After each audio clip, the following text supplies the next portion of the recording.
everybody. Welcome. Oh, my goodness. I'm so happy to see all your beautiful faces. My name is Shelly Davis. I am the co-founder of Soul Collective, and welcome to our show. Let me just tell you a little bit about our origin story. I had been telling stories for a couple of years and really had not found a home, had not been audiences where I hadn't been able to build audiences I felt could connect with the stories I wanted to tell. And about 5 years ago, I participated in a storytelling show that was focused on racial healing. And in that show, happened to feature all women of color tellers, and it was the best experience I had had so far. And a couple of us got together around my kitchen table and said, what can we do to create that magic again? And we wrote our vision of what Soul Collective could be. We call ourselves Soul Collective because it's the Spanish word for sun, and we are women of the sun. We are telling the stories of our lives. And we are speaking our own truths with our hearts and with our soul. So that is our vision, and we knew to create the high-polished shows that you're going to hear today, we needed the best artistic director we could find, and of course, turn first to who we love and trust, Emily Hooper Lansna.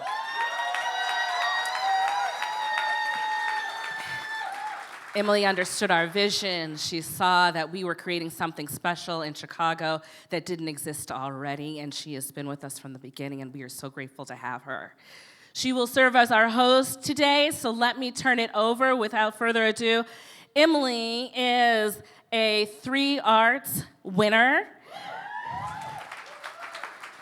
I'm gonna look at my notes to make sure I don't get this wrong.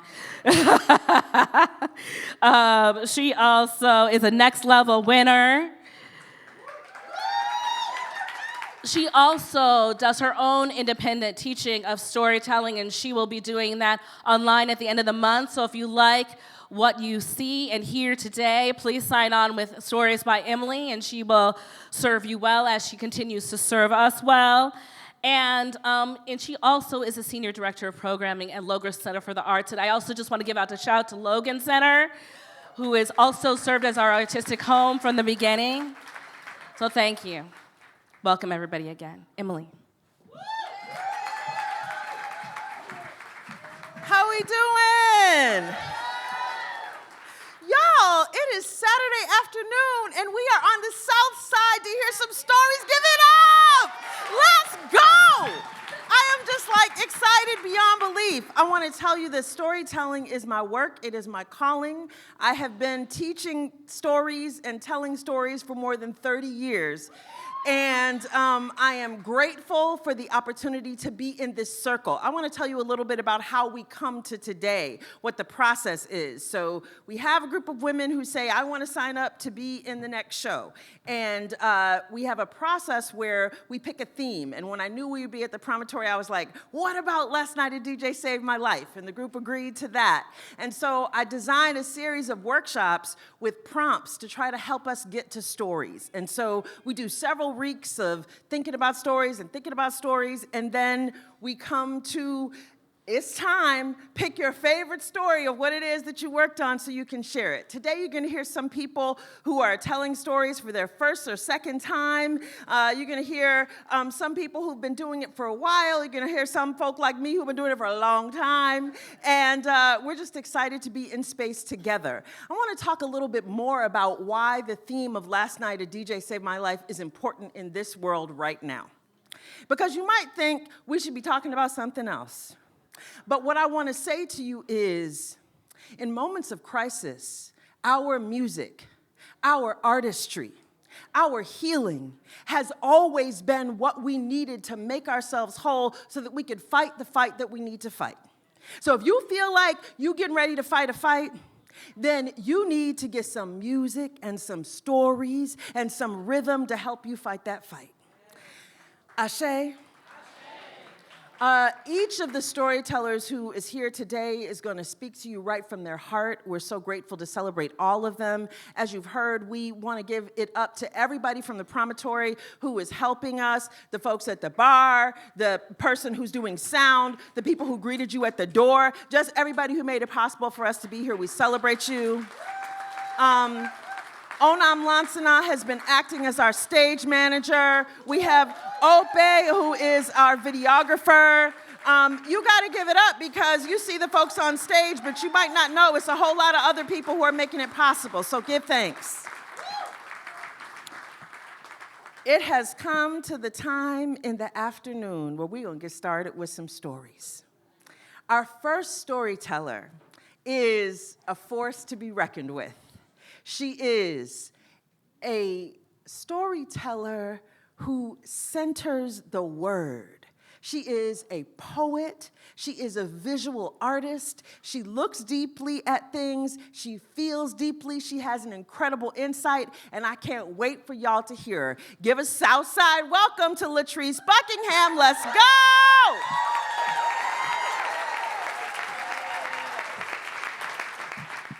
Hey, y'all. How y'all doing? Good. Thank you for that. Y'all ready? Snap with me. Yeah, that sounds good. I'm the wanderer. Yeah, baby, the wanderer. Ooh, I roam around and round and round.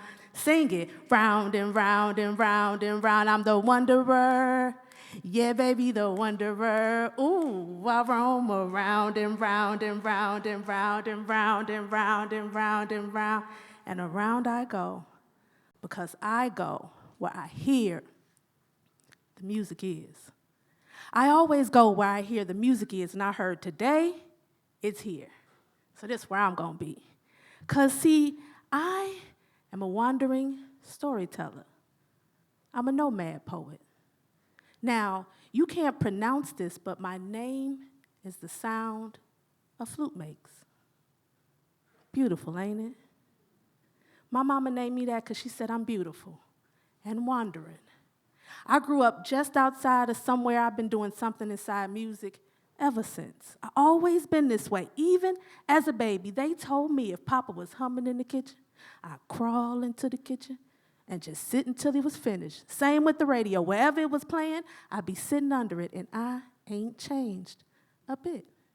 Like I said, I'm a wanderer. I've been everywhere a beat ever was, always moving from one place to the other. I go where the music is, because there really ain't a better place when you think about it. You're fed until you're full. You can breathe it in. You can lean on it. You can leap from it. So I move into it. Like this one time, my lease was up. The city had gotten too crowded, and the suburbs was too sterile, and the world was in general turmoil. So since Earth was the only habitable planet, I went to live on the rim of a trumpet. It was wild. Every room in the house was a serenade of the senses. I'm talking about soft, low tones in the morning for breakfast. It was sharper in the afternoon when it was work to do. And the evenings, you know, the evenings were moody blues. That time of night, there were feelings to get familiar with. The way those notes quickened and then slowed at just the right moment, that horn always knew how I was feeling and held me fragile, like a feather, never letting me go. I felt so free till it was time to move on. So that summer, I vacationed inside the drum. What bass my body can make. When I was walking, sounded like thunder was rolling and a djembe was beating at the same time. And if I ever had the occasion to cry, the tears tapped out a beat so good I had to start dancing. I decided to stay well into autumn, and everything I did was done to a rhythm. So then after that, I went to stay in a guitar lick. The chords were a rapture. I was living on a riff. And so then after that, for the South, for the winter, I went south, like the birds do too. I went to stay with the Keys. There were 88 of them, and each one struck me. Gently, though, easy. Taught me how to wait for the vibration after the note, to feel the sound whole. So then after that, I went to stay in the guitar lick. The chords were a rapture, I was living on a riff, and that was some kind of adventure. In my travels, I've met other wanderers, folks who showed me other kind of music to get familiar with. So this one time, I spent my weekend inside songs with words. And I stumbled into this multi-syllabic, syncopated heavy bass. Got up in my bones and rocked me like the Holy Ghost. Y'all should have seen me. My hips were a windmill wrapped in a flurry of melodies, my arms and legs curling and unfurling, going round and round and round and round until it was time to move on. Like this one time, I wanted to know if I could make a home out of every sweet sound that ever was. So I made myself big. And did. And if you want to travel too, all you got to do is get real still inside yourself and listen for the music there first. That's your heart. And then you venture into a tune, whatever suits you. Say, for instance, it's jazz. You enter those instruments with your mind. You lay back and let them get comfortable. Remember, in the music is rest. In the dance is resistance, and all of that is sacred. Remember the rhythm and the spirit, and always go where the music is. Be a wanderer. Yeah, be a wanderer. Go roam around and round and round and round and round and round and round and round. Thank you. Give it up for Latrice, all right. So in our workshop, we use all kinds of things to inspire us to story. And that piece was inspired by our reading of a poem by Ntozake Shange. It is a poem that is also written in a book. I used to read my sons every night when they were little, and it's talking about finding yourself in the music. So think about that. Like, where do you find yourself in the music? The next storyteller who's going to come to us is going to tell a story that has something to do with the concert experience. So to get us ready, just look at your neighbor and just tell them, what's your favorite concert that you have been to? What's your favorite concert? Think about it. Give yourself a minute.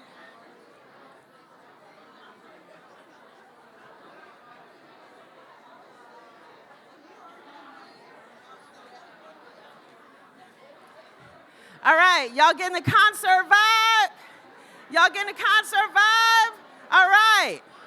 Our next storyteller is a mom, and she is a creative thinker, but she's one of those special people that you want to have in a group because she will lay back and be the person behind the scenes who is encouraging folk, making things happen, making sure that things get done, seeing where somebody else drops the ball, and making sure that it gets picked up. It is an absolute honor to work with her. I have known her for a very long time. She is also my goddaughter, and I am thrilled to welcome to the stage Keela Morley.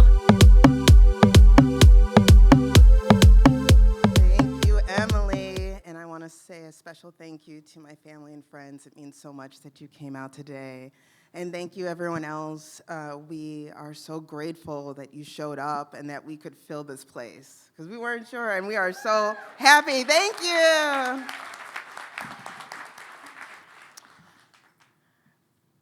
So I went to Usher's Past, Present, and Future tour a few months ago.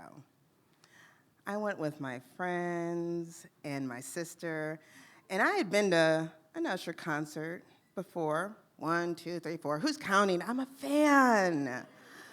But this concert experience was different. The DJ's beats, Usher's lyrics, being in the audience, that whole experience, it was euphoric. And I felt my mind drifting back to other powerful musical experiences. You see, like when Usher started singing, DJ Got Me Falling in Love Again, and I heard those reggaeton beats, my mind went back to freshman year of college. I was with my roommate and her sister, and they were teaching me salsa. And I was stumbling like, I don't know about this. And I'm thinking in my head, why am I bothering to learn salsa? We are just completely different. They grew up in the Dominican Republic. I grew up in Chicago. They grew up in the West Side. I was in the North Side. They speak Spanish. I speak nada. But they played Celia Cruz's La Negra Tiene Tumbao, which translates to That Black Woman's Got Style. Yeah, you all know.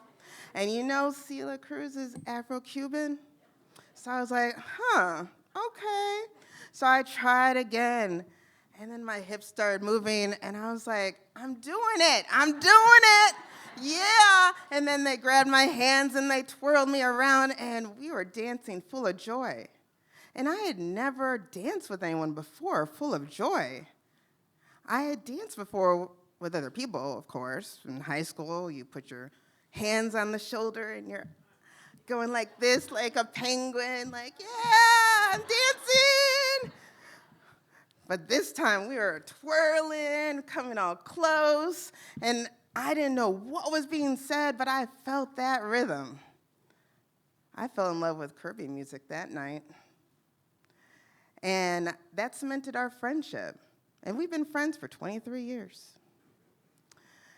Then I started hearing Usher singing my song, and my mind went back to the present. I had to sing those lyrics too, just along with everyone else in the audience.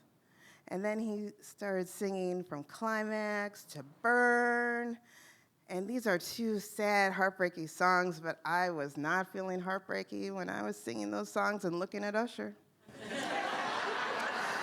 And when he started talking about breaking down and crying, and I looked around and I saw this girl, and she was feeling the lyrics. She was like, oh, yes, so she was singing that song, and I was like, yeah, you've broken down and you've cried by yourself lots of times over someone to this song. But during this concert, she was all smiles. And I thought, yeah, that makes sense. Usher makes things better. Then he moved on to Yeah. You know that song. That's my club song. 20 years ago, in my 20s, I was at a house party and I was dancing to this song. My feet were squeaking because the floor's all nasty, but I was still having a good time dancing. And then in my 30s, going into the club, I had waited 45 minutes outside in the cold, outside a sound bar, and so when I got in, my friends and I, we were like, I don't care how much these feet hurt. We're going to stay on this dance floor. We waited 45 minutes. We ain't missing anymore. And we danced all night. And then last year at 40, I went to Ecuador. I didn't know anyone in this restaurant. A couple people I just met that week.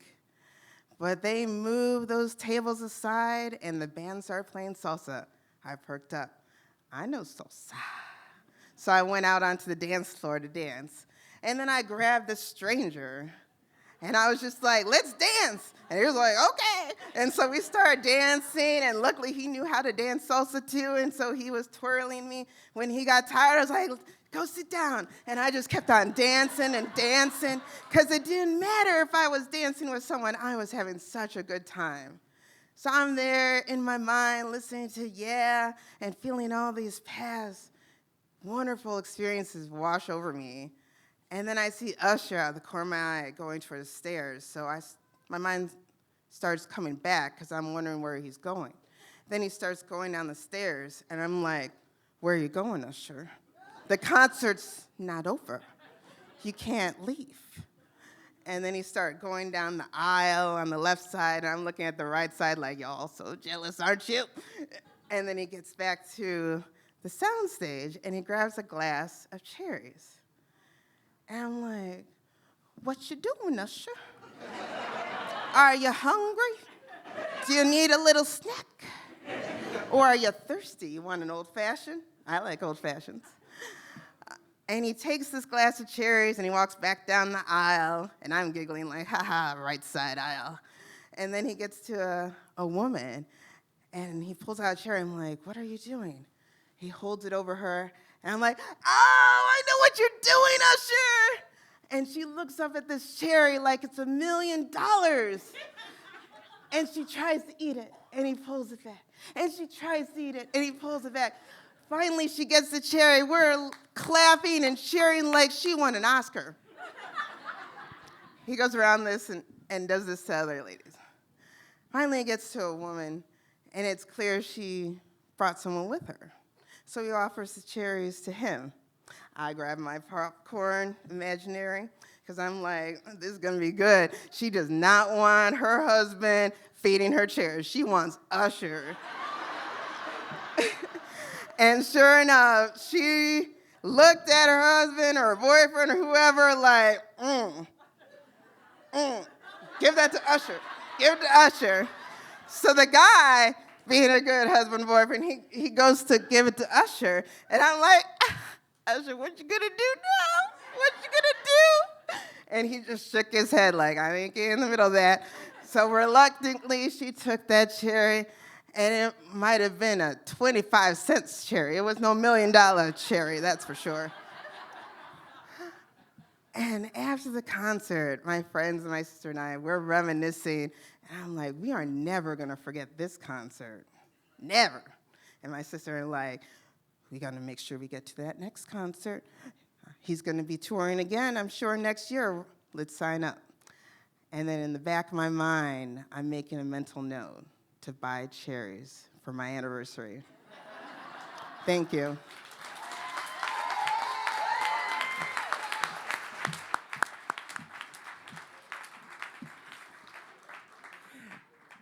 I don't know about y'all. I have not been to an Usher concert, but I've been to some pretty good concerts. They didn't have cherries, but we had some good moments. So thank you, Keela, for making us feel like we were there with you, all right? Next up, we are so excited to bring our first special guest of the afternoon.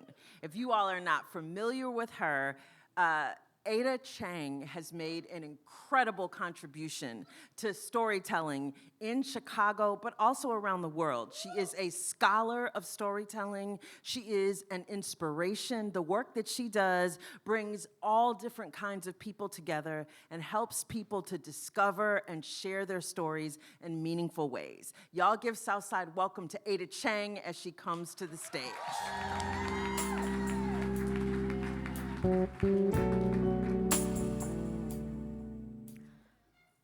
We're standing in the middle of the dancing floor, surrounded by the crowd of men as we're listening to the Phil Collins Against All Odds.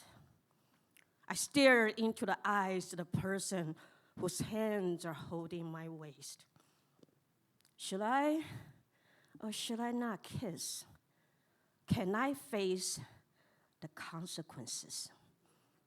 It was a Saturday night in September 1995 in Taipei, Taiwan.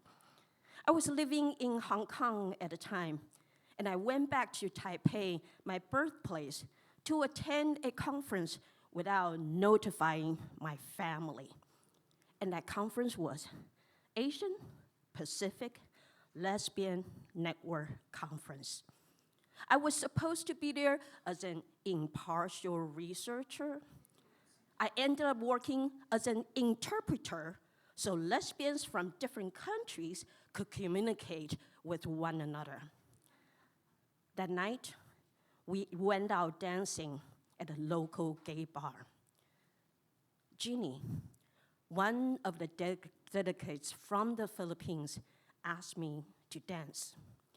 When we were on the dancing floor, I was debating if I should kiss her. I knew she liked me, but I didn't want to flirt, though. You see, I always end up having sex when I just flirt to have relationships. So I say no to flirting unless I intend to have sex. Besides, I would be leaving Asia for good in a few months. I wasn't planning on getting involved. But Jeannie, she was exactly my type.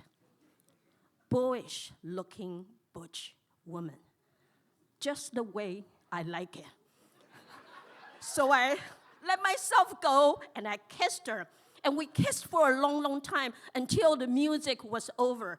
And after the music was over, we left the bar to go outside in a thunderstorm to find a better place to kiss and to make out more. We ended up getting lost for 2 hours. By the time we got back to the bar, all the lesbians were waiting for us,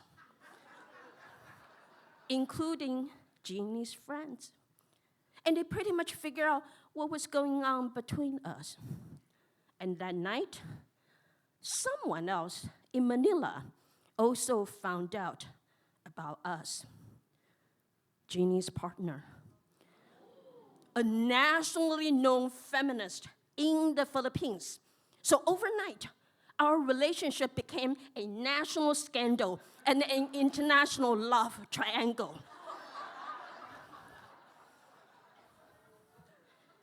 I never wanted to be the other woman. I believe in karma. If you steal somebody's love, karma will have you pay. But in the next few months after I returned to Hong Kong and she back to the Philippines, I couldn't control myself from calling her.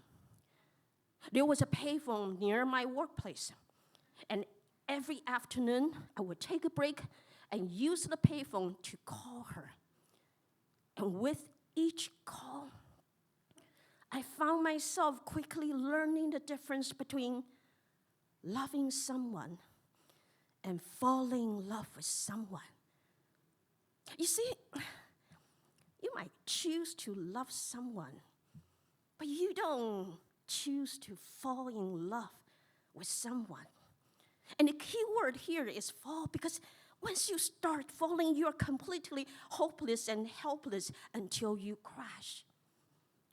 I realized that I was falling in love with her. And falling in love with her was a chance in a lifetime for me, because that was the first time in my life that I finally understood what it felt like to fall in love. I was given the rare permission to go to heaven, but hell was at a price to pay. I made 3 trips to Manila before I left Asia for good. On the last day of my last trip, Jeannie gave me an engagement ring. She wanted to show me her commitment to me, and she didn't want me to feel like this was a fling for me. I wasn't a marriage type, but I said yes to the proposal anyway. I thought I would just take the ring and figure out what to do later. So I got the ring. By the time I returned to the United States at the end of 1995, hell was waiting for me. So every weekend, I would call Jeannie twice from my home in Austin, Texas, because that was all I can afford. So every Friday night, which was Saturday morning in the Philippines, when most people in the United States would be calling their families over there, the phone line would be busy for hours. It didn't matter. I would faithfully dial the numbers. You still remember the phones back in the 1990s? I would dial the number, and I would push the redial button over and over for hours until I finally reach her. And then by the time I reach her, I will have a complete mental breakdown. I will be crying, I will be screaming. And then I will repeat the same ritual again, Saturday night. It didn't matter that I knew I wasn't able to get through for hours. There's no rational thinking. when you are madly in love. So I finally tasted true love. But punishment was every step of the way. I feel guilty for falling in love with her, for loving her. And I just didn't know if we would be able to see each other again at all. So I hung on to this relationship for a year and a half until I finally had to call it quits. Because toward the end, it was either her or my own sanity. And I had to choose me. The last time we talked on the phone, this is what Jeannie said to me. Remember, I was already on my way out when we met. You didn't steal me from anyone. The only thing you stole was my heart. Keep that and keep the ring. When love is your luck and your curse, you're in heaven and hell at the same time. I was fortunate enough to make it back to the earth. Jeannie and I, we never see each other again in person, but I still have the ring. Thank you.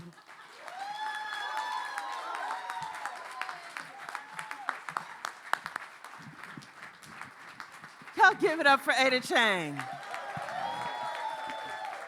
Now, I know some folk that have been coming for that ring, so that was some real love right there. Okay, how y'all doing? Everybody doing good? All right, I'm so glad. Throughout the afternoon, you're going to hear, as I said, stories coming from all different perspectives, and I'm so happy. I also want to remind you, I'm not giving long introductions. Everybody up here has a bio that you could read for days and days. So if you want to know more about us, visit the Soul Collective website. There should be a thing on your program that allows you to go directly there to learn more about the people. I'm just going to speak from my heart.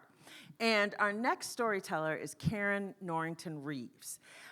This is Karen's second show with Soul Collective. Karen is known throughout Chicago for the commitment that she has had to our communities, to our young people, and especially to our children. She is insightful and compassionate, and we are thrilled to have her with us this afternoon. Y'all give it up for Karen Norrington Reeves.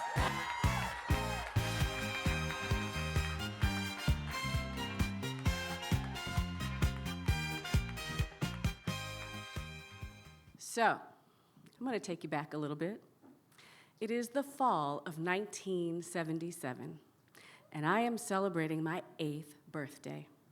Now, my parents had put money into a birthday party for me, and so they decided to not give traditional gifts. They gave me what they thought every 8-year-old would want: money. It seemed like a lot of money. They got singles and put them into birthday cards. Okay, now, it was 1977. It was not these kinds of singles.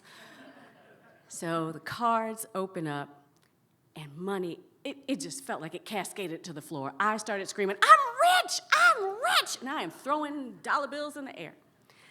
So a week later, my mother says, "What do you want to do with your money? What do you want to spend it on?" There was absolutely not one doubt in my mind how that money was going to be spent. I wanted one thing more than anything in the world: records. See, I lived in this household where my mom seemed like she collected music. We had 8-track tapes. Y'all remember those? She had cases of 8-tracks. And we had albums. They were on shelves, they were in boxes, they were on the floor where they seemed to sort of fall in this wave. But those were hers, and I needed mine. And so on that Saturday, we went to the record store. $40 goes a long way in 1977, right? I walked out of there with not one, not two, but 5 albums. Now listen, I can't tell you 2 of the titles, but I know 3 for sure. The first was Got to Be There by Michael Jackson. Oh, I had the biggest crush on Michael Jackson. I just knew he was gonna be my husband because you know he was only, 6 years older than me? Oh my gosh.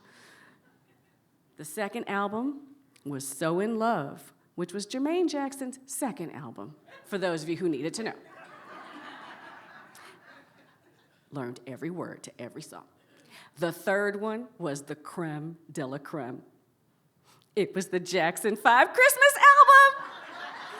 It was, you know the one, I know you know the one. It looks like a package, right? It's got the red bow, you know, the red ribbon, and it's got 2 of the boys on the top and 3 on the bottom. Santa Claus is coming to town. That was that one. Oh my goodness, you could not, as my aunt used to say, hit me in the ass with a little red apple. I was so happy. And I would listen to these albums over and over and over and over again. Music was my babysitter. I was a latchkey kid. So I'd get home after school. I would do my reading. I'd do my homework, watch a little ABC after school special, and put records on the stereo. Denise Williams was singing to me about being free. Shaka Khan and Rufus would talk to me about telling them something good. And I did not know what Billy Paul had going on with Mrs. Jones. But I was down for hearing all about it. So those were the weekdays, and then came the weekends. Now, most of the time, I was in one of 2 places. I was either with my cousin Erica, fighting over who got to put the spindle in the middle of the 45, right? Writing down the words to the songs because we could make sure we really understood what they said. Or I was at my best friend Pam Siegel's house, waiting for the latest video to drop on this new thing called MTV. Billie Jean. Oh my goodness. The biggest event in our lives was when Thriller debuted. Oh, you remember? Man, she had a twin bed. We crawled up in that twin bed. We were laying on our bellies. We were watching it. It was the biggest and best thing we'd ever seen. It was like part music video, part acting and cinematic, masterpiece. And then there was the dancing. Oh, right. We were so into it. We also stayed awake till midnight to hear Erotic City debut on the radio. Yeah, we had to do that at her house because I swear my mama would have beat the hell out of me listening to that filth, but it was good, y'all. It was good. And then on Sundays, there was a mix. By this time, I'm in high school, right? So we're going to church. I'm going to come back to that in a second. But Sunday nights was at Rainbow Roller Rink where they had the Battle of the High Schools. And for the last 30 minutes, you take off your roller skates and just dance to the house music. It was the best. But before that, I'd go to church. Now, throughout the week, I had music in my life, not the same way that I had before where I was listening to the records every night, but I was in the choir. And so at church, I was also in what passed as a choir at our church. See, our church didn't believe in instrumentation in music. We had Brother Joseph with the pitch pipe. I heard that. And he would keep time with his foot and his hand, and that was it. But there were these beautiful melodies and harmonies, and I just loved being a part of it. And so when I, as a young adult, had the opportunity to stand up there and sing with him, I thought it was the best thing ever. And then I heard that Brother Joseph was leaving. And they were going to need a song director. And I thought, what better way to bring that music even deeper into my life but to be the song leader? And so I raised my hand. I was like, oh, I want to be the song leader. And they looked at me and said, no, daughter, women aren't allowed in the pulpit. Come say what now? No, you can't be song leader. It was my last time in a church choir.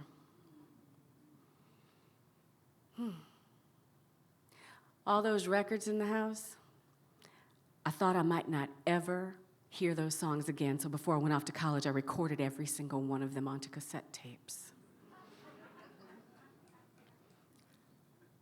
I have all the cassette tapes in my basement in a large case. Because, you know, there's songs that you've never heard again, right? Because they're on the backside of some album. It was one obscure song on some one-hit wonders album, but it was a great song to you. So I have those. And I wonder what it would be like to have a record player again. You know, I think back to the time, you know, we had the little dustbin on the top, because if you got the dust in there, then your records would start to skip, and then you'd have to get that little penny and sit it on top of the arm so that the needle would go right into the groove in the vinyl so that the groove would get into me. I miss those days. I have not put my hand on a piece of vinyl in decades. I don't own a record player. I don't know many people who do. Except a few weeks ago, I was visiting a friend, and there was this gorgeous piece of art in their home.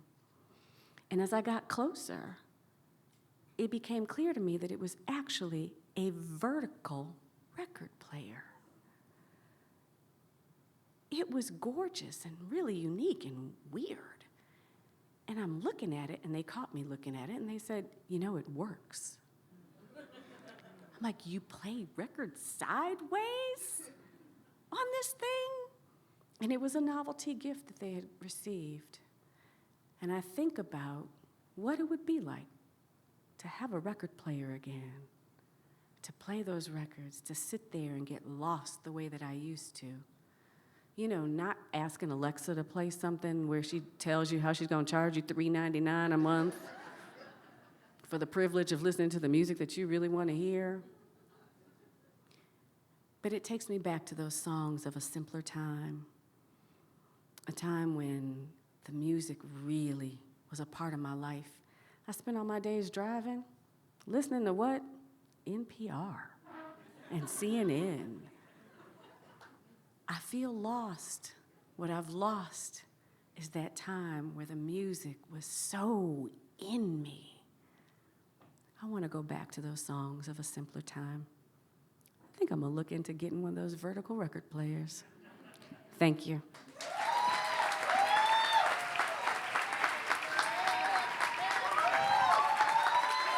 Thank you, Karen. All right, so again, Keela Moore, and if you will please look at your program, I just want to tell you a little bit about Soul. So for 4 years, Soul Collective has been bringing powerful stories like the ones you've heard tonight and are about to hear to life on the stage. We are an all-volunteer effort, and we use our own resources as well as ticket sales and donations in order to support our work and pay for spaces just like the Promontory, like we're here now. So in order to continue doing this work, we are looking for, to grow our collective. If you would please look at your program, there are 2 QR codes. One's for our GoFundMe, where you can offer a donation, and another one is for our website, where you can find bios about all of us, as well as learn a little bit more about other shows we've done. We have links to our YouTube, where you can see other shows, and our Instagram page, where you can follow us.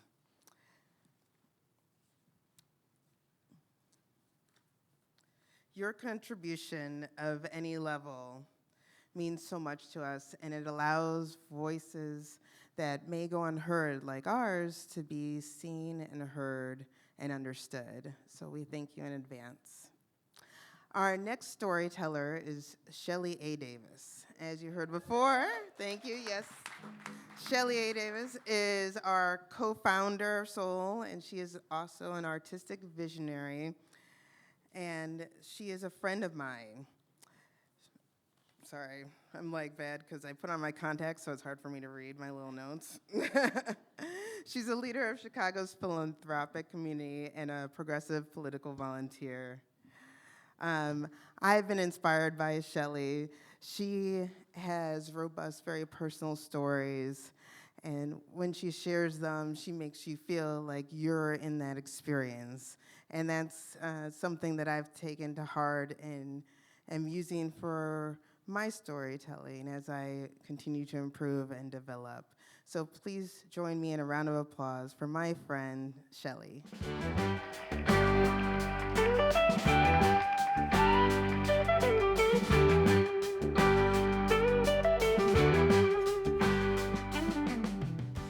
I grew up sitting on the floor of my Nana's living room. Every Christmas holiday, every part of every summer vacation. She had one of those big old TVs that it was like a full piece of furniture in the center of the living room, and I would sit there all day long. During the week, I would sit and watch all the stories. Some of y'all might call those soap operas. And my aunts would take turns going in and out, whether their favorite story was on or not. And my mom and Nana would sit in the kitchen, drinking coffee and playing Scrabble. They weren't interested in the stories. But on Saturdays, Saturday afternoons, everybody came into the living room, and we started with American Bandstand, and we ended with Soul Train. And while my mom and my aunts and Nana were oohing and on about what kind of crazy acrobatics the dancers were doing or the crazy halter tops and bell bottoms, I was watching the band. I liked watching the backup singers. I mean, they were glamorous and beautiful and sexy, and they moved their shoulders and their hips, and they kept time. And the sounds that they made added to the complexity of the music. They added nuance. I grew up as a choir kid. From ages 8 to 22, I was in at least 3 choirs a year. There was the church choir. There was the school choir. There was the professional children's choir. And then when I was older, there was the Conservatory of Music in college. And even though I was a sometimes occasional soloist, my true identity was as a second soprano. I really liked singing the tones that made the warm major chords and the cool tones that made the minor chords, and then that little note that created dissonance. Being a part of a choir is kind of like being an ingredient in the cake, right? Individually, we're lovely and tasty, but together we're creating something that didn't exist before. What's that saying? The whole is larger than the sum of its parts, something like that. I grew up with so much music in my head. I thought that life was gonna be like the musical soundtracks that I grew up with. The first innocent love that was in Greece. Or the need for free speech and freedom of religion, like Footloose. Or the need for birth control and reproductive rights and safe and legal abortions, like Dirty Dancing. I mean, that was my takeaway. I mean, that wasn't yours. Or how you could get caught up in the grittiness of the nightclub that you miss a friend's call for help, like Saturday Night Fever. Or, all the challenges we have in our community, like classism and colorism and the tension around black nationalism, like school days. And all the challenges that we have in the weird dances that we call dating and the tensions between life's ambition and family needs, like Mo Better Blues. And of course, the ultimate need for forgiveness and redemption, like Purple Rain. And for the most part, that's true, right? Like life has been like that. Like we can even throw in La Boheme a la Moonstruck, the global pandemic.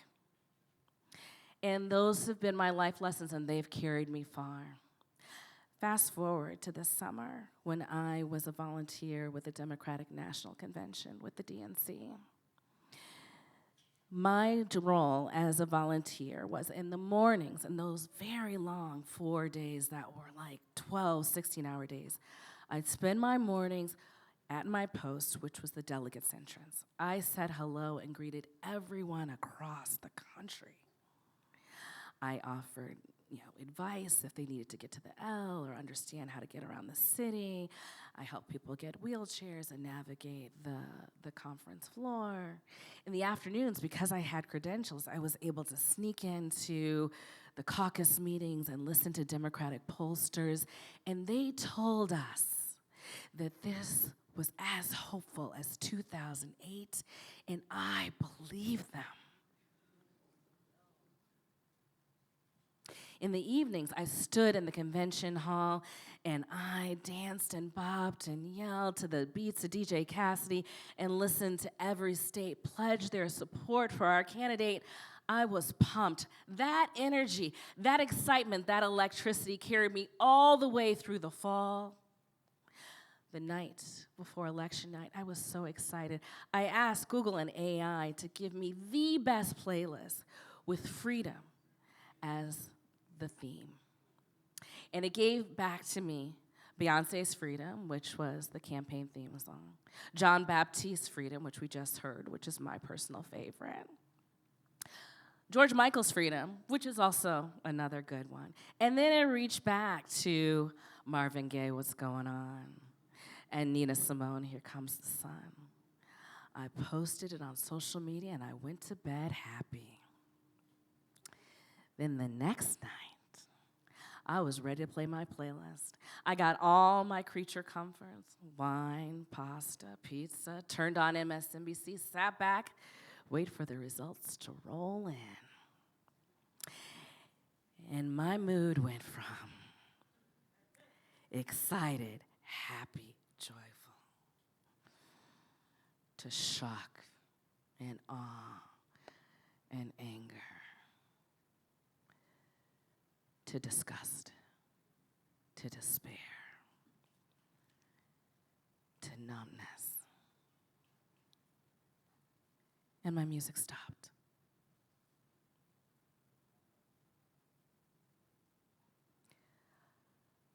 For the first time in my life, I didn't have a soundtrack.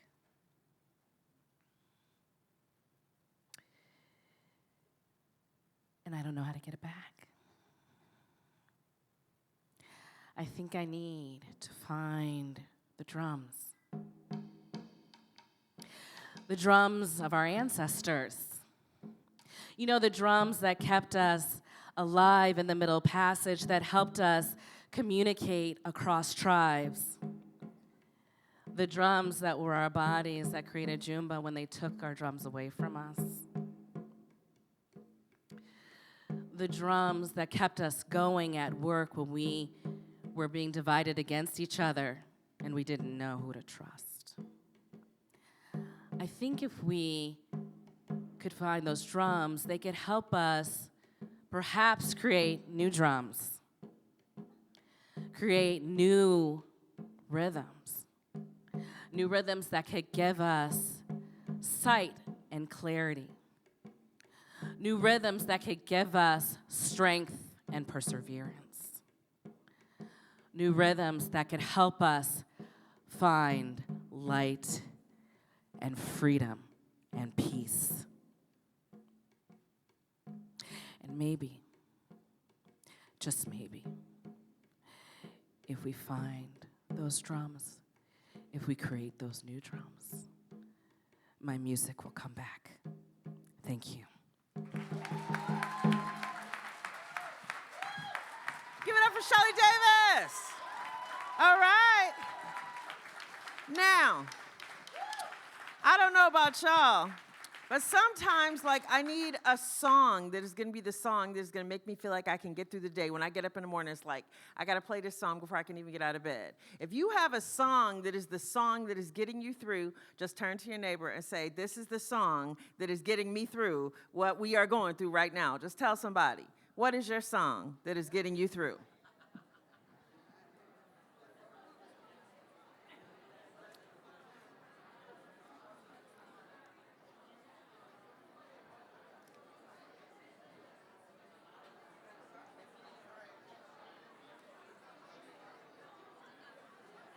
All right. I hope you have found something to add to your playlist so that you can find a new rhythm that's going to keep you encouraged, all right? We're going to get ready for the next storyteller. This next storyteller is one of my heroes because she has a quiet kind of grace, and because she tells the truth. And many of us have had the opportunity of experiencing her skills with listening and encouraging. She is a fighter, a warrior, and a phenomenal storyteller. Give it up for Terry Johnson.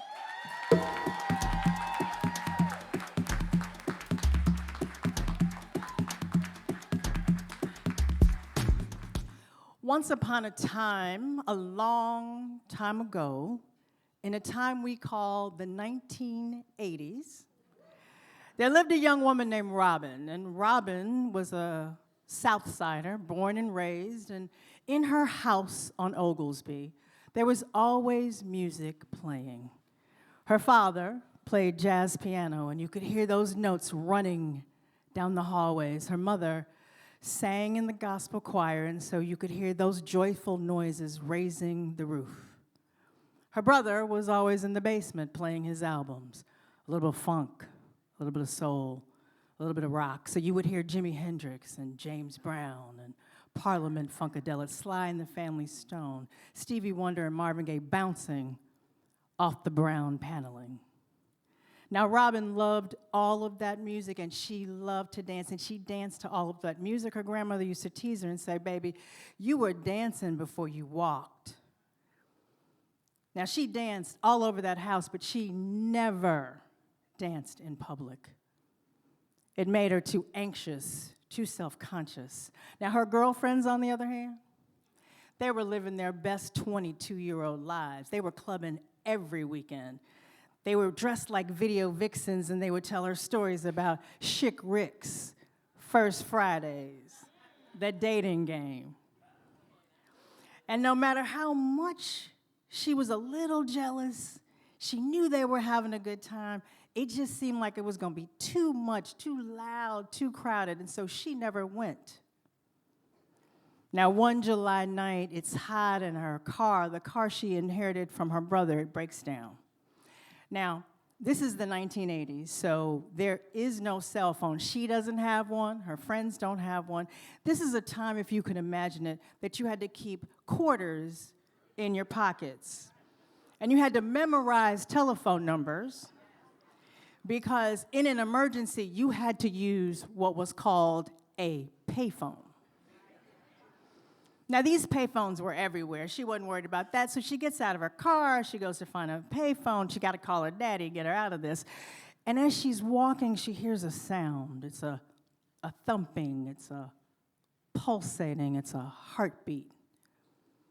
And it's rising above the other city streets, and it seems like it's calling to her somehow, and she starts to follow it. She's curious, what is that? And the closer she gets, she's trying to figure out, what is this? It's not her daddy's jazz, and it's not her mama's gospel, and it's not her brother's funk and soul, and it's not the disco that she's been listening to on the radio. It's somehow all of those things, ancient, old, and brand new. This is house music. She keeps following the sound. She's excited and curious, a little nervous. It takes her to a completely nondescript brick building surrounded by a bunch of other nondescript brick buildings. There's nothing that indicates what's on the other side, and the music is pouring out. So she steps inside and she looks around and she thinks to herself, this sounds like a club, but this does not look like a club. There are no red velvet ropes. There are no bright and sparkly people waiting to get chosen to get in. There's no bouncer. There's just one guy leaning on a black bar stool, taking some money and stamping hands. She steps inside, and it's a little dark. She can't really see what's going on, but a little bit of light is neon, and it's strobe, and there's a disco ball in the ceiling. As her eyes adjust to the darkness and she sees a bit of more light, she starts to see what's happening. There's some bodies in there, lots of bodies in there. And they're moving in syncopated rhythm. Hands raised to the sky. Hips swaying, feet stomping, fingers popping, hands clapping. Black bodies, unburdened, unfettered, unbothered, affirming, we are here, we exist, we are enough. And it occurs to Robin, she's seen this before somewhere. This scene is playing in her head. This she has seen when she goes to visit her grandparents. And they insist that no matter how old you get, girl, you are going to the Greater Mount Ship of Zion Baptist Church revival. And she sees that and she thinks about that, and it occurs to her, that is where I have seen that kind of freedom.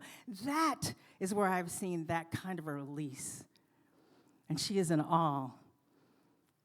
And as she's watching this, still not dancing, by the way, she looks over into the corner and she sees the DJ, and she can't see the turntables, but she can see his hands moving. That's the conductor, that's the maestro, that's the magician who is moving the crowd.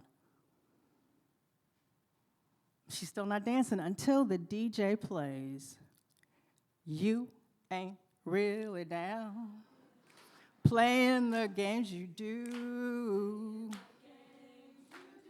I said, you ain't really down. Your love was never true.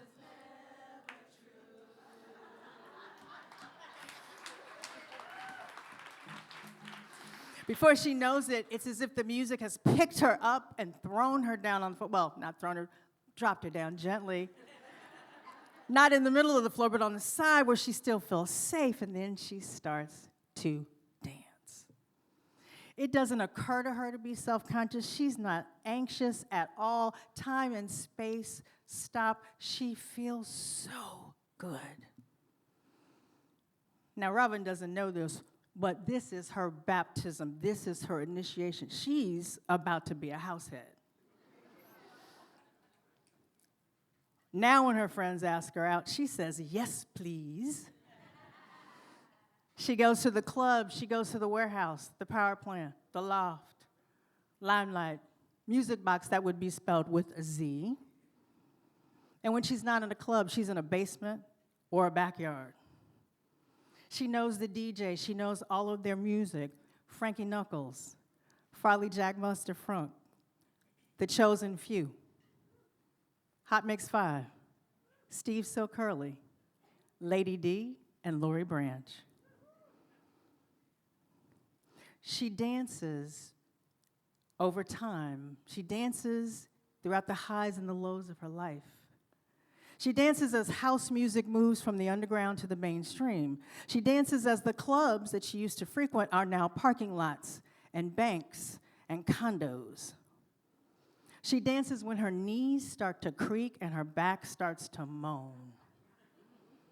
She keeps dancing because she has to, because for her, house music is so much more than rhythm and sound. It's connection, it's community.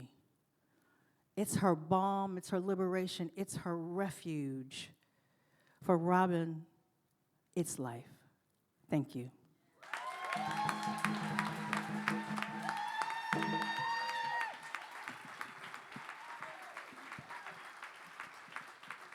I don't know about y'all, but I love me some Chicago music.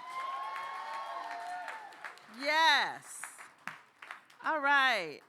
We have a second special guest on our program. Absolutely honored to have with us in the house Tracy Hall.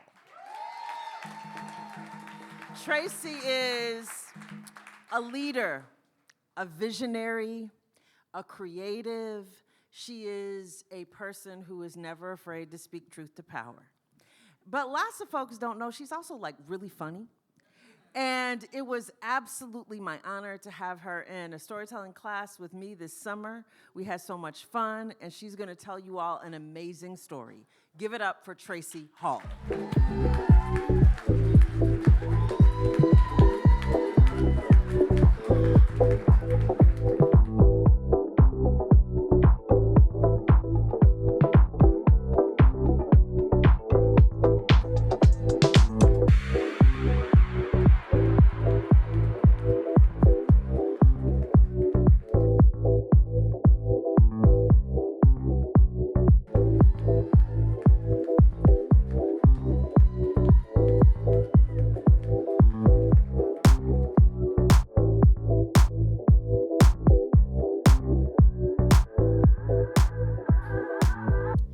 You know how music makes you time travel. I hear that, and I'm back at the kitchen sink in my grandmother's house. Sink full of dishes. My transistor radio keeping me company. I'm witnessing my hands deep in those suds. The birth of hip hop. As I stand in the kitchen of a house in Los Angeles that still belongs to my family, and as I check my phone, even while I'm here, to make sure that my family, which has received evacuation notices, are okay. My prayer, like everyone's in Los Angeles, is that when I return home as planned well before January 29th, to see why my little cousin has too many D's on his report card,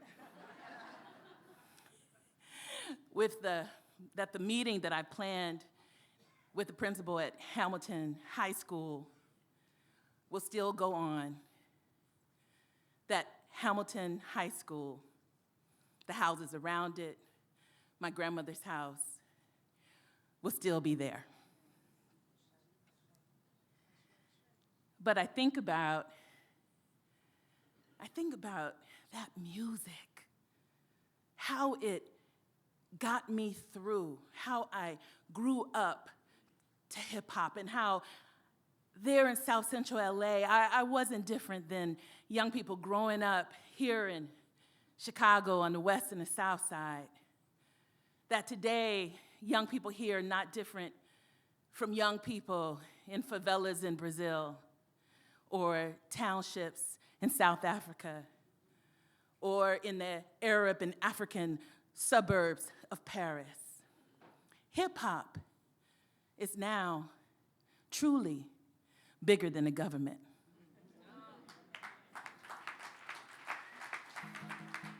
And I have an idea, a little bit, of how it got that way. Now, I'm not a storyteller.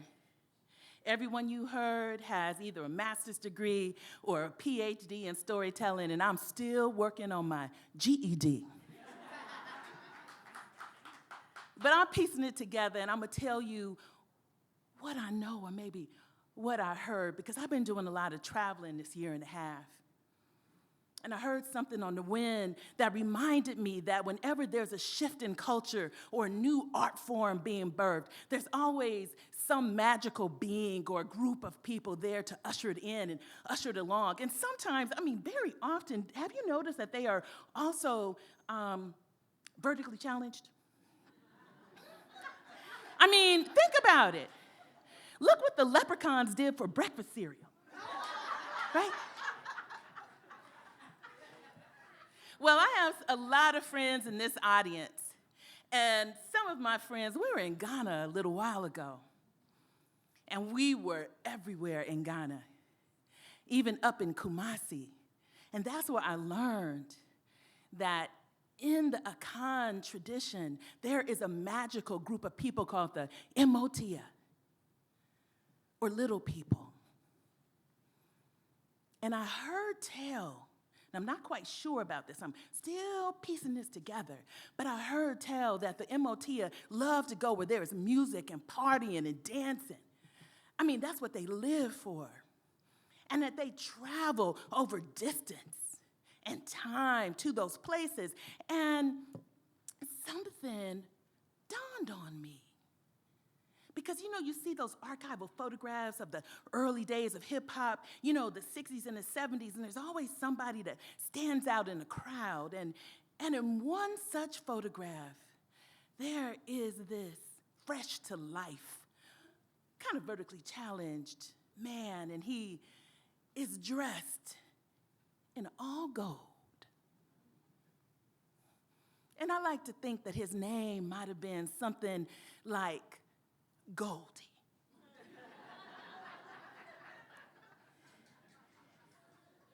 And I like to think that on a summer's evening, Goldie was where everybody in the Bronx or Brooklyn was. He was in the park, being witness to getting down and jumping up, and that he was listening to an MC ride a track so smooth, boom box booming, as a young MC told his story, his highs and his lows, and that Goldie's head was bopping as he listened, and just when he opened his eyes coming out of a trance, he saw somebody trying to maybe jack a bike, like my bike would always get jacked almost every summer. But enough about, well, that's my personal pain, but I like to think that what happened is that when Goldie, who's an Emotia, part of the Akan clan, Kumasi, goldsmithing region, that when he opened his eyes, he saw this jacker trying to take a bike, and he was trying to break that bike lock, and Goldie did what Emotias do.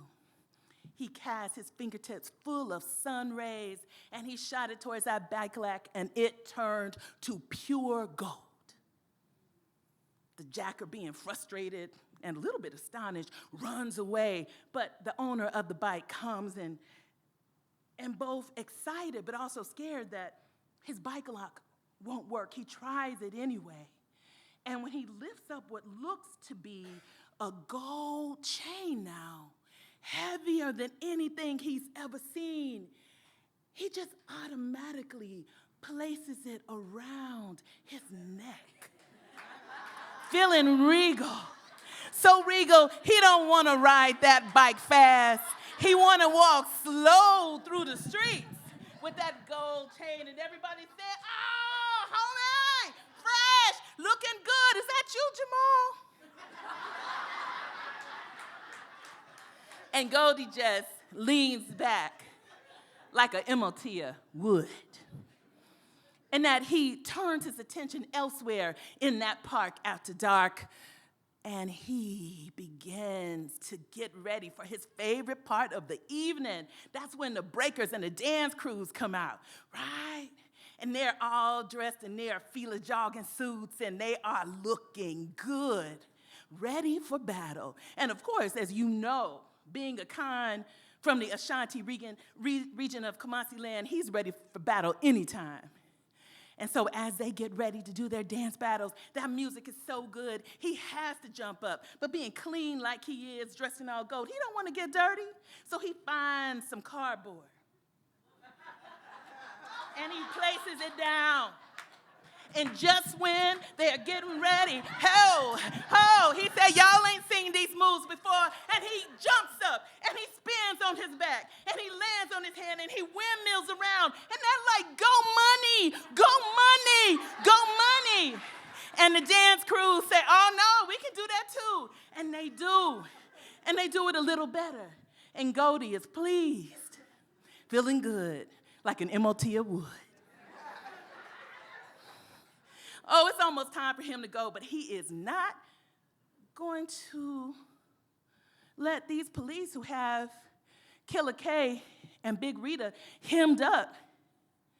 What's going on? They're pressing them against the police car, hands behind their back, and he sees what they're all looking at. The police, Killer K, and Big Rita. 7 stories high are their names. They have defied gravity to create the most incredible art gallery high above the sky. But the police, they ain't feeling it. And so Goldie says, what can I do? Because everybody knows that Killer K is Kenny and that Big Rita is, well, big, and her name is Rita. And he says, he thinks about his own schooling back in Kumasi land, where he was taught a magical alphabet called the Adinkra alphabet. And he says, what if I can just turn some of these letters on their side, move them in, move them high, move them low, change them up a little bit, encrypt them, if you will, so that the people who need to know who was there knows, but everybody else is left guessing. And so he takes a little oil paint, and he takes some spray paint, and he begins to try to do what he has in his mind. And some other street artists watching it and emulating the way that his hand is moving, he just moves back and lets them work their genius. Some say that was the birth of graffiti, or style writing, or piecing up, where everywhere high in the sky, young people say to passerbys on trains and in their cars, made you look, made you look, made you look. And, well, it was getting real dark, and I don't want to burst your bubble, but even magical beings from the Akan tribe have curfews. And it's almost time for Goldie, because, Goldie got people too, and they get worried. But Goldie knows that he just has to listen to his favorite DJ come up and lace those turntables. And all that music,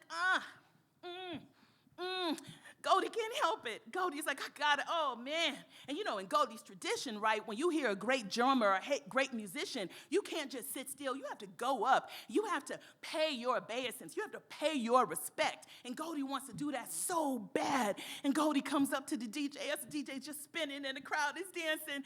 And before he can catch himself, he just touches the elbow of the DJ. And surprised, the DJ just takes his hand off the turntables and looks, chicka, chicka, what? And the crowd is like, yeah.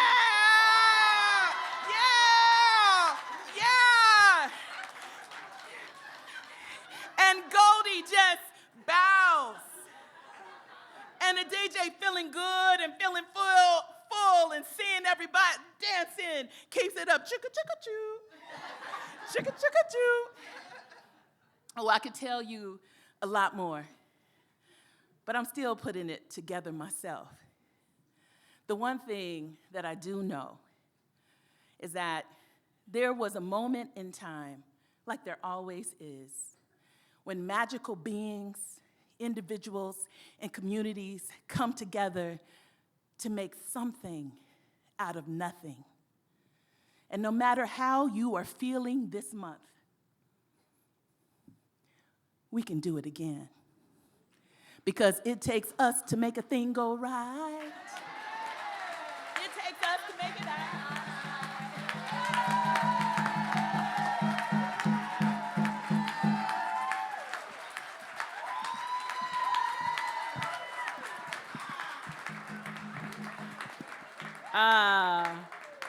Let's give it up one more time for the GED. What? What? Amazing, amazing. Okay, it's my job now to yet again express our deepest gratitude for all the people that helped us do this. It's a long list, so can we just hold our applause until I get through it? I'll let you know when it's time to clap. But we, everybody said it already. We could not do this without a bunch of people. So let me start off with these brilliant guest artists, Ada Chang and Tracy Hall. Breaking the rules already. We have Enoch Williams behind me and DJ Cash Era in the back, who have all brought a new magic and an amazing energy to this space, and we couldn't be more grateful. The Promontory team, Jake Austin, Mario Smith, and the entire staff have been amazing. We have a new member of our artistic team, Onam Lansana, who I don't know where he is. He's also stepped in, who's amazing. And Ayanna Clark, who's not in the room with us, actually helped us with our media outreach and promotion at the last possible second, and she went the extra mile. We have 2 makeup artists who make us look this good. And Nina Washington and Diamonique Boyd Riley, who have been with us since we started doing makeup. It took us a while to get there, but we got there eventually. Our videographer is O.P. Famuditimi, which is a beautiful name, by the way, who will capture these precious moments. You will be able to see this show on YouTube, so please look out for an announcement about when that's going to happen. Now, to the thing that humbles us the most, this amazing audience. Many of you have been here since we started this stuff.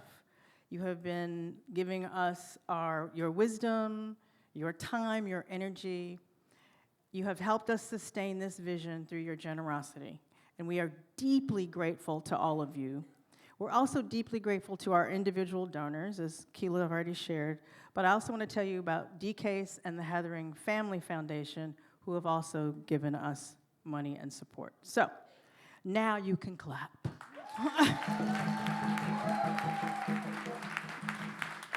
Yeah, y'all can do better than that, but okay.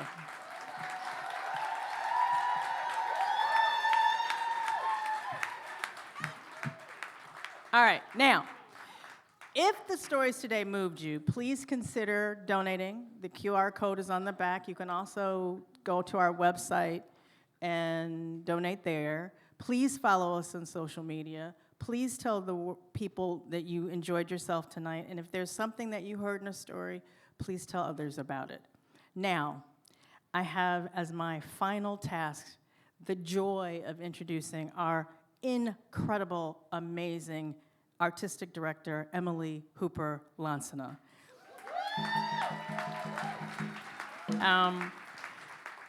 If you've never heard her tell a story, you are in for a treat. You can read all about her accomplishments. Shelley gave you a taste of them earlier, and I encourage you to do this, but she is so much more than our incredibly talented artistic director. She's our coach, she's our cheerleader, she's our confidant, she's our friend, and a beacon of patience and generosity. And if there was one word that I would use to describe Emily, it's grace. With no further ado, please welcome Emily Hooper Lansana to the stage.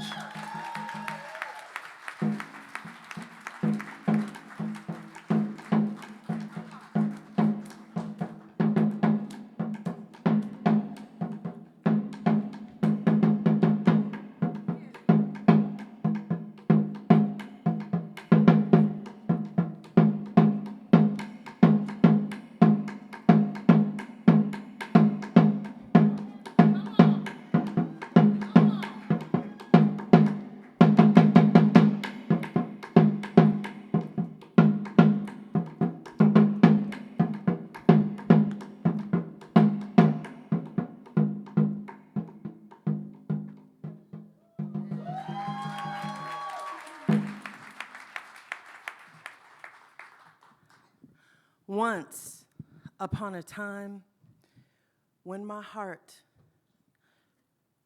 was broken, I found myself in a circle of drummers, and I danced. I danced until my spirit felt free.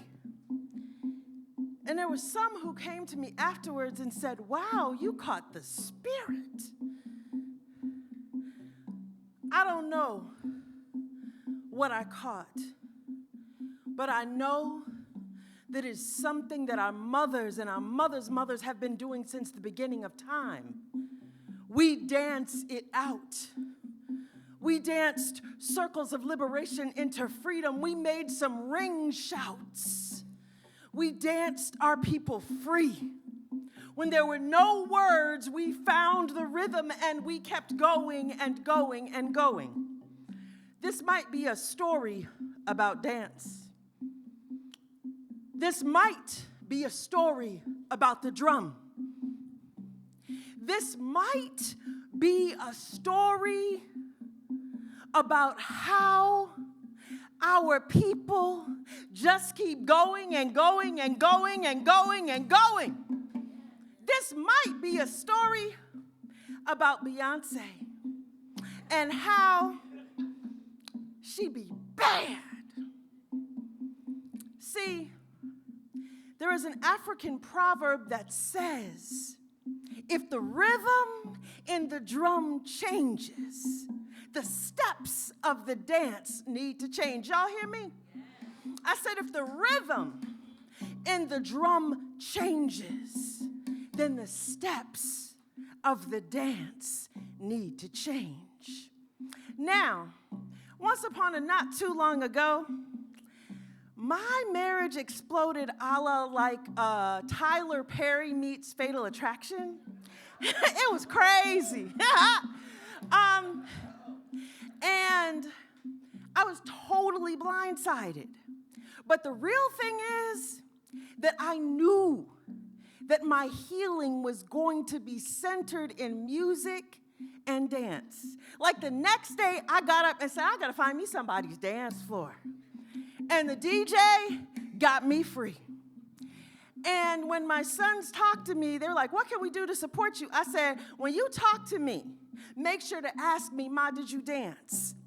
Because if I'm dancing, then I'm getting free, okay? Now, one of the other things that I remembered that kind of got me through was watching Beyonce's visual album, Lemonade. Now, if you haven't seen it, it's hard to catch you up. You just got to go do it, okay? But here's the thing. It's like a badass way of saying, I have been betrayed, but I'm so fierce that I'm going to keep going, okay? And it's one of the things that says that what has happened to me is not something like our grandmothers used to say, shh, don't tell nobody, shh, don't tell nobody, shh. No, that shit happened. It was hard. And I'm going to get to the other side of it. But I must tell you, I was moved by the women by the water and the generations of generations. I was moved by the images of fierce black women loving on each other. But the best part was the part when she got that baseball bat. And she was like walking through the streets, bashing, bashing, bashing. You want to know why I like that part? Because we are not allowed our anger. We are told, you need to forgive that, move on. No, sometimes you need to break something. And I just want to thank you, Beyonce, for letting me vicariously have that experience through you. When the rhythm of the drum changes, the steps of the dance need to change. So, this folktale came to me. That's the language that I speak. And folktale says that there was a village. And in this village, there was a ritual of song and dance for everything, for the rising of the sun and the setting of the sun, for the birthing of the babies and the carrying of an ancestor from this world to the next. There was a song and dance for the weddings and the coming together, and there was a song and dance for the installation of a new leader. They had a song and dance ritual for what seemed like everything. But there were some folk in this village who sometimes were feeling so alone. There were some folk in this village who sometimes were feeling that they were so angry that they did not have words for it. There were some folk in this village who were feeling that they might not be able to go on. And most often what happened is that they didn't feel like there was a place for them in the ritual, so they went off somewhere by themselves. Sometimes they went by the trees. Sometimes they went by the water. Sometimes they went in a closet all alone. But when they were very still, they could hear the wind speaking. They could hear the leaves rustling in the trees. They could hear the water moving back and forth. And sometimes the sound that they would hear was continue. And sometimes the sound that they would hear was speak your truth. And sometimes the song that they would hear was hush, you are not alone. And in those very quiet places when they were listening to the earth above and below, to the ancestors around them speaking, they began to speak. All alone, just to say the story that they had been afraid to say, just to say it out loud. And do you know what happened? When enough people were speaking those things out loud, they started to hear it. Oh, I heard you. Could I tell you mine? I heard you. Could I tell you mine? Yeah, I want to hear yours, because I got something I've been afraid to say too. And all of those people speaking made a new ritual. There was a new rhythm for it. They made a new dance for it. It was a dance that said, your story, your word, your place, your rhythm is so important. It is so needed. Speak it right here. Speak it right now, because when you do, we will realize that we can get free together. So I want you to know that if you are in a place where you are feeling that there is something inside that you have not even been able to speak, speak it. Sometimes you might need to dance it. Sometimes you might need to sing it, but get it out. Because when you do, the wind might carry it to somebody else. And together, we just might get free. Ashe.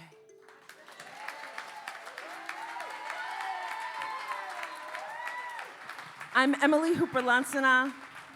These are the Women of Soul Collective: Shelly Davis, Keela Moore, Karen Norrington-Reeves, Latrice Buckingham, Terry Johnson. I'd like all the members of Soul who are guests in the audience this afternoon, who are not performing with us, stand up so we can shout you out. There's a whole lot of other soul folk here. Thank you. Thank you. Thank you. Thank you. I'd like to thank our special guests, Ada Chang, Tracy Hall, and Enoch Williamson. I'd like to thank Onam Lansana for being our stage manager, everyone here at the Promontory, and especially all of you who thought that stories were important enough to spend your Saturday afternoon with us. Tell your stories. Tell them to each other. They will help us to get free. Ashe.